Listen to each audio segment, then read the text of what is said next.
चलिए शुरुआत करते हैं समकालीन भारतीय एवं शिक्षा में। और आज हमारा टॉपिक है नालंदा विश्वविद्यालय के बारे में। तो नालंदा विश्वविद्यालय के बारे में 2012 में क्वेश्चन आया हुआ है।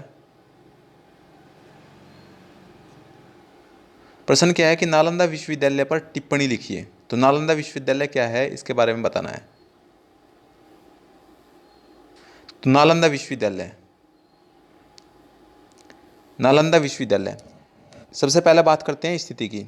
तो नालंदा विश्वविद्यालय वर्तमान में बिहार प्रांत के पटना नगर से लेकर लगभग 45 किलोमीटर की दूरी पर स्थित था।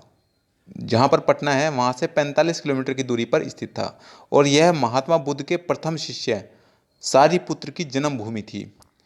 यहाँ प्रथम बिहार का निर्माण बौद्ध धर्मावलंबी सम्राट अशोक ने ईसा पूर्व तीसरी शताब्दी में करवाया था। ईसा पूर्व द्वितीय शताब्दी में यह शिक्षण केंद्र के रूप में विकसित हुआ और 7वीं शताब्दी में यह अपने विकास के उच्च शिखर पर था। बात करते हैं भवन एवं पुस्तकालय की। तो चीनी यात्री ह्वेनसांग ने 7वीं शताब्दी में अपनी भारत यात्रा वर्णन में लिखा है कि इस विश्वविद्यालय में 300 अध्ययन कक्ष, 8 बड़े सभा भवन, 13 छात्रा भवन यानी कि कक्ष और साथ ही अनेक शिक्षक निवास भवन और भोजनालय भवन आदि थे। मतलब इतना विशाल का ये भवन और पुस्तकालय था कि जिसमें 300 अध्ययन कक्ष थे, 8 बड़े सभा भवन थे, 13 छात्रा भवन थे और साथ ही साथ अनेक शिक्षकों के निवास के भवन थे, भोजनालय भवन थे। और इसके चारों ओर 1x1/2 मील पक्की चार दीवारी थी, यानी कि लगभग 1 मील चौड़ी देखो और आधा मील मोटी होगी, लगभग इतनी पक्की चार दीवारी थी। और इसके अंदर जाने हेतु केवल एक ही फाटक था, केवल एक ही रास्ता था, एक ही दरवाजा था। विश्वविद्यालय के मध्य में 9 मंजिला विशाल पुस्तकालय भवन था।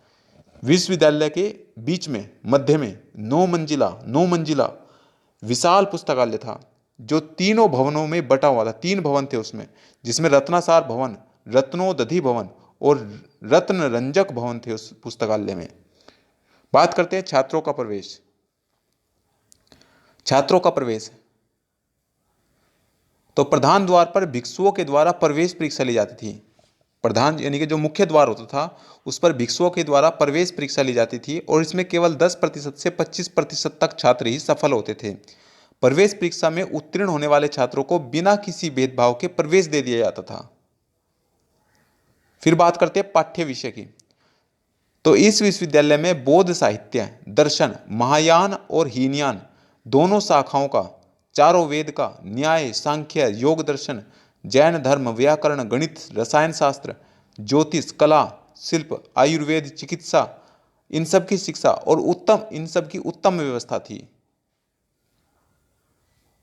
बात करते हैं परीक्षा एवं उपाधियों की।